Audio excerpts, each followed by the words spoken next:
Hello guys. Good morning, good morning. Pilyong Maestro po, no? So, eto, no?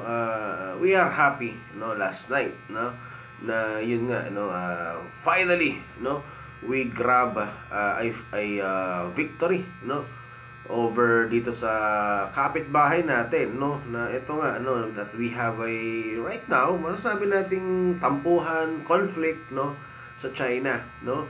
Which is masasabi ko napakagandang pagtapos, no, ng ating Gilas Pilipinas, no, sa mismong World Cup 2023. Buti na lang we grab that victory. Kung hindi tayo kasama, no, sa mismong record, no, ng Colombia na one of the host country na hindi nanalo. Pero yun, buti na lang we grabbed that victory last night, no? So ito lang ang masasabi ko, no, sa mismong laruan ng ating Gilas boys last night, no?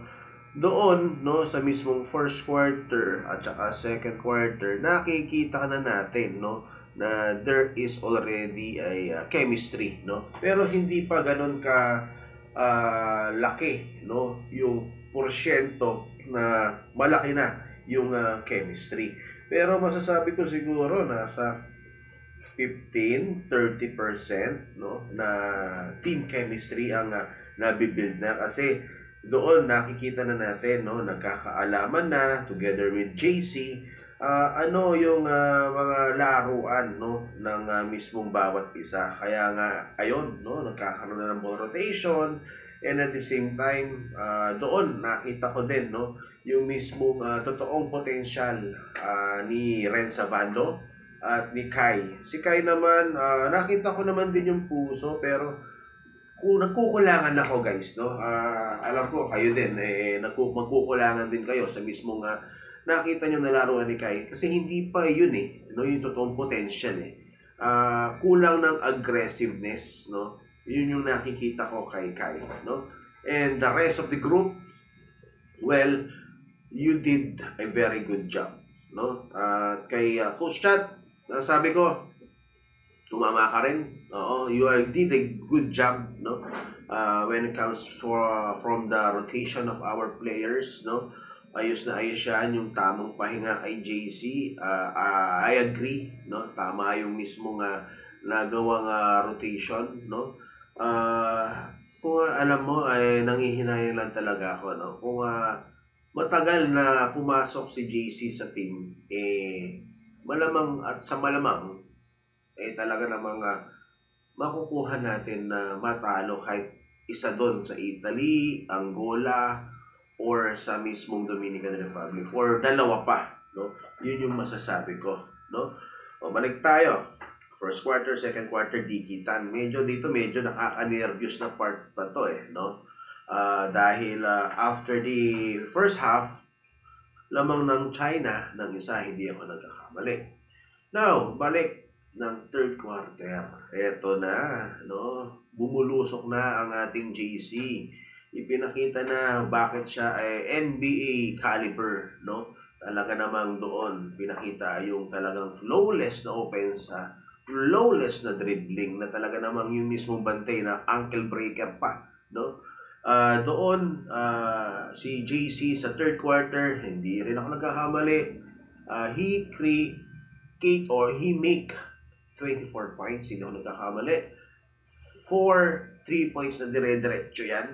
Kaya nga nasa bansagan siyang flamethrower, no? Dahil sa mismong apat na sunod-sunod na 3 points, ang lalayo ng iba, no? So with that, no, nakalamang na tayo ng 20 na medyo pagpasok na ng fourth quarter, naprotektahan na natin yan. Kaya yun guys, no, masasabi ko, no, kung talaga namang matagal pumasok sa atin si JC, talaga naman 2 teams or 3 teams kaya nating talunin. Dahil napakaganda na mismong ball rotation na. At the same time, nagtitiwala na si JC sa mga kakampi niya, no? At Kilakay naman, no, ayan, nabibigyan na ng kumpiyansa. Si Renz Abando, nabibigyan na rin ng kumpiyansa. At mga other mga players natin, Scottie Thompson, no, Rovena, no. So, yan yung mismo nakikita ko na kakulangan, no, sa first game natin versus Dominican Republic, second game versus Angola, third game versus Italy, and yung classification game natin versus Sudan, no. So again guys, ano ba ang nakikita nating future sa mismong Gilas Pilipinas, no? Well, masasabi ko lang na makikita kong future dito is you need to take care, no, sa mismong mga core natin. Who are those core na sinasabi natin? Of course, this is Kay, this is Dwight Ramos, this is Renz Abando, this is Edu, no? So, yung mga apat na yan, no, kinakailangan alagaan ng Gilas Pilipinas siya, no? At the same time, paligiran sila ng magagaling na mga players in the future, no? So, again, Gilas Pilipinas or SBP, gising na tayo, no? So, hahayaan pa ba natin na ibigay pa natin ulit kay Coach Chat to? No, bash to Coach Chat. Siguro, I think, we have a new coach dapat, no? As I've said, no, hindi lang naman din ako nagsasabi as a sports vlogger, no?